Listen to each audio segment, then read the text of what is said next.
मित्रहो, आपलं पुन्हा एकदा त्रिवेज मीडियामध्ये स्वागत। उद्या 5 वाजता देशातील 102 लोकसभा मतदारसंघातील पहिल्या फेरीतील मतदानाची प्रचार फेरी ही संपणार आहे। या दरम्यान महाराष्ट्रात देखील 5 मतदारसंघांमध्ये प्रचार फेरी उद्या म्हणजे 17 तारखेला 5 वाजता संध्याकाळी ही संपणार। 19 तारखेला सकाळी मतदान होईल। महाराष्ट्रामध्ये ज्या 5 जागांसाठी निवडणुका होत आहेत त्याच्यामध्ये नागपूर, भंडारा गोंदिया, चंद्रपूर, गडचिरोली आणि रामटेक या 5 मतदारसंघांचा समावेश आहे। आता महाराष्ट्राच्या ज्या निवडणुका आहेत या निवडणुकांमध्ये प्रमुख पक्ष कुठले सहभागी आहेत हे जर आपण पाहिलं तर साधारणतः 3 घटक आपल्याला दिसतात। म्हणजे एक महाविकास आघाडी, दुसरी महायुती आणि तिसरी वंचित बहुजन आघाडी। महायुतीमध्ये शिवसेना एकनाथ शिंदे यांची आणि राष्ट्रवादी अजित पवार यांची, तर महाविकास आघाडीमध्ये उद्धव ठाकरे हे स्वतःच आणि शरद पवार हे स्वतःच, म्हणजे शिवसेनेचे उद्धव ठाकरे आणि राष्ट्रवादी काँग्रेसचे शरद पवार।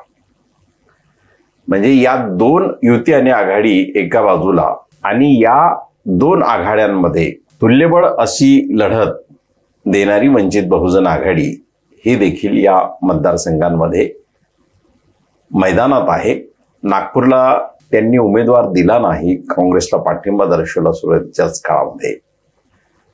आणि या ज्या 5 मतदारसंघांमध्ये निवडणुका होत्या आहे यापैकी गडचिरोली आणि भंडारा सारख्या मतदारसंघामध्ये त्यांना 2019च्या निवडणुकीमध्ये जवळपास लाखांची मतं होती। महाराष्ट्राच्या या निवडणुकीमध्ये सर्वात महत्त्वाचं म्हणजे निवडणूक लढणाऱ्या पक्षांना, कोणताही पक्ष असो, युती आघाडी, त्यांना किंवा त्यांच्या नेत्यांना असणाऱ्या आत्मविश्वासापेक्षाही या निवडणुकीत जनतेचा जो आत्मविश्वास आहे तो अधिक प्रबळ आहे।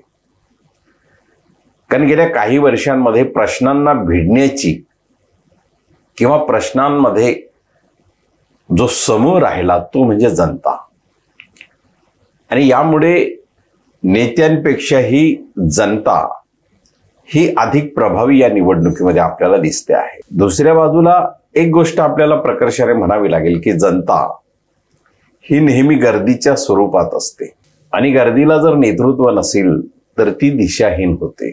मग जर निवडणूक जनता आपल्या हातात घेत असेल आणि नेत्यांचं ऐकत नसेल तर ती कोणत्या दिशेने जाऊ शकते, तर याचा सर्वात पहिला आराखडा आपल्याला पाहताना हेच बघावं लागेल की जनतेचे प्रश्न नेमके कोणते आहेत, कोणते होते। गेल्या 10 वर्षापासून आणि त्यातही या अलीकडच्या 5 वर्षांमध्ये सर्वसामान्य जनता ज्यांना म्हणता येईल अशा सर्वसामान्य जनतेचे मुख्य प्रश्न हे महागाई, बेरोजगारी आणि त्यांच्या आजूबाजूला असणाऱ्या समाज जीवनामधली एकूण कायदा सुव्यवस्थेची झालेली हेटाळणी, या गोष्टी सर्वसामान्य जनतेच्या बाजूने फार महत्वाच्या असतात।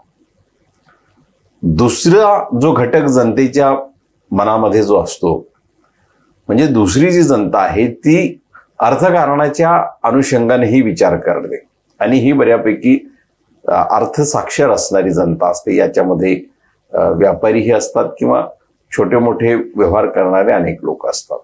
तर यांच्या दृष्टीने अर्थकारणामध्ये नेमकं काय चाललेलं आहे त्या अनुषंगाने ते ठरवतात आणि त्यामध्ये तज्ज्ञ असतील किंवा वेगवेगळ्या क्षेत्रातील त्या संदर्भातलं संशोधन करणारे असतील यांच्या मतावर ही एक प्रकारची ही जनता किंवा हा समूह बऱ्याच मोठ्या प्रमाणात अवलंबून असतो। यातला तिसरा जो घटक असतो तो विचारी असतो। म्हणजे तो कोणतीही निवडणूक सामाजिक अंगाने, राजकीय अंगाने, सांस्कृतिक अंगाने आणि शेवटी आर्थिक अंगाने अशा वेगळ्या कंगोऱ्यांनी तो पाहत असतो। पण या निवडणुकीमध्ये विचार करणारी, ही विचारपूर्वक असणारी जी जनता आहे, जो समूह आहे, हे प्रामुख्याने 3 घटक लक्षात घेत आहेत। म्हणजे सर्वात महत्वाचं लोकशाही ज्यावर अवलंबून आहे आणि लोकशाहीमध्ये त्यांचे अधिकार जे शाबूत आहेत असं त्या जनतेला वाटतं. ती जनता, विचार करणारी जनता, सर्वात महत्वाचं म्हणजे संविधान रक्षणाची या ठिकाणी भूमिका घेते आहे. हीच जनता म्हणजे दुसरा जो त्यांचा प्रायोरिटी होतो की संविधान रक्षण करणारा जो समूह आहे, हा समूह आपण असं म्हणूया की तो या देशातील बहुसंख्याक समुदाय आहे आणि तो 90% तरी तो समुदाय आहे.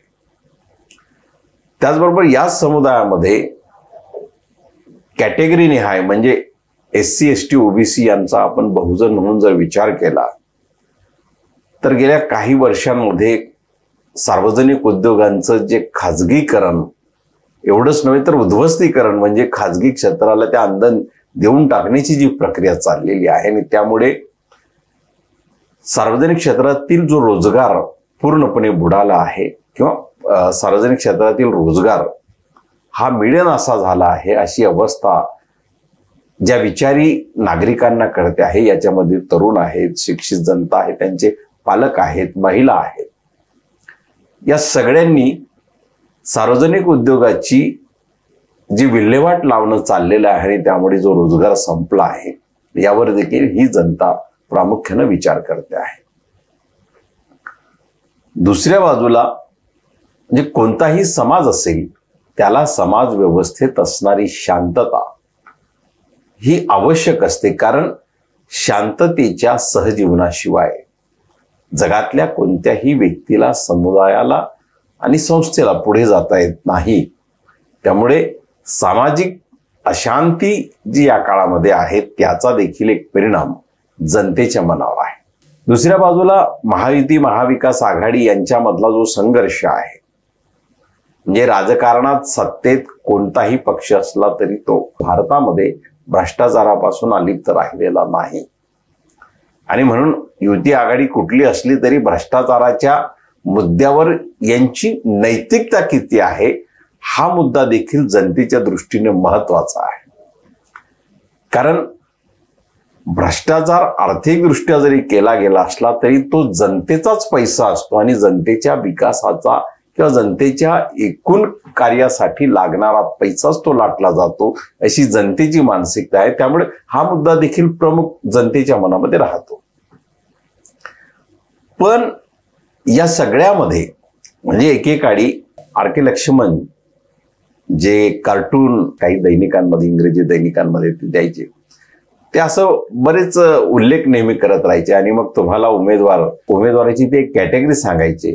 त्याच्यामध्ये त्या कॅटेगरींचा मी उल्लेख करत नाही, कारण लोकशाहीमध्ये तसा उल्लेख करणं ते योग्यही नाही, परंतु त्या कॅटेगरीमधूनच तुम्हाला तुमचा उमेदवार निवडायचा आहे. त्यामुळे भ्रष्टाचार हा सत्तेत जो कोणी येतो तो करतो. त्यामुळे महायुती किंवा महाविकास आघाडी यांच्याकडे पाहताना जो कमीत कमी भ्रष्टाचार केला असा या ठिकाणी प्रश्न नाहीये. उद्याची शाश्वती काय, उद्या सार्वजनिक उद्योग यांचं पुनरुज्जीवन कसं होईल, रोजगाराची निर्मिती कशी होईल, महिलांची सक्षमता म्हणजे महिला आरक्षणाचं विधेयक या देशामध्ये मंजूर झालं परंतु प्रत्यक्ष आरक्षण मात्र आलं नाही.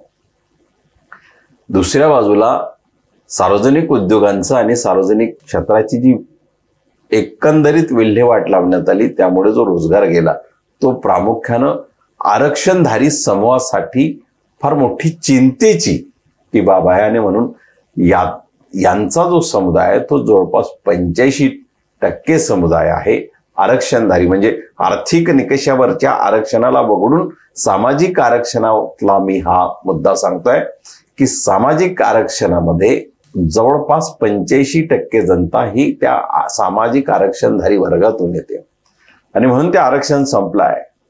दुसऱ्या बाजूला शिक्षण व्यवस्था ही प्रचंड महाग होत चाललेली आहे आणि हे सगळे मुद्दे जनतेच्या मनात आहेत आणि म्हणून जनतेच्या मनातील हे मुद्दे प्रभावी असल्यामुळे यांचं पुन्हा एक नेमकेकरण झालं पाहिजे, यामध्ये पुन्हा सुसूत्रता आली पाहिजे अशी जनतेची इच्छा आहे.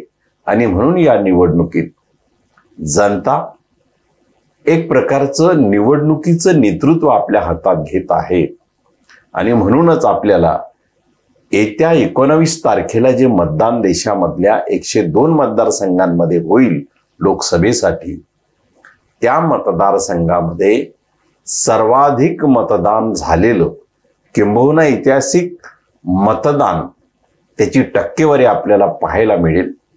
म्हणजे हा अतिशय कडक उन्हाचा काळ आहे. घरातून बाहेर पडायला माणसं धजत नाही असा काळ जरी असला तरी आपल्याला 19 तारखेला संध्याकाळी 7 वाजेनंतर हे कळेल की देशामध्ये झालेलं मतदान ही फार मोठी टक्केवारी आहे. आणि जेव्हा मतदानाची टक्केवारी वाढते तेव्हा नेहमी सत्तास्थानी असलेल्या पक्षांना धडकी भरते. ही वस्तुस्थिती आणि इतिहास आहे. त्यामुळे बघूया 19 तारखेला संध्याकाळी मतदानाची टक्केवारी किती होते आणि ही टक्केवारी एकूणच देशाच्या ध्येय धोरणांच्या बदलांमध्ये काय बदल करेल हे देखील सुचवणारी राहील. तोपर्यंत आपण हा व्हिडिओ पहा, आवडला तर शेअर करा आणि आमचं चॅनल सबस्क्राईब देखील करा. धन्यवाद.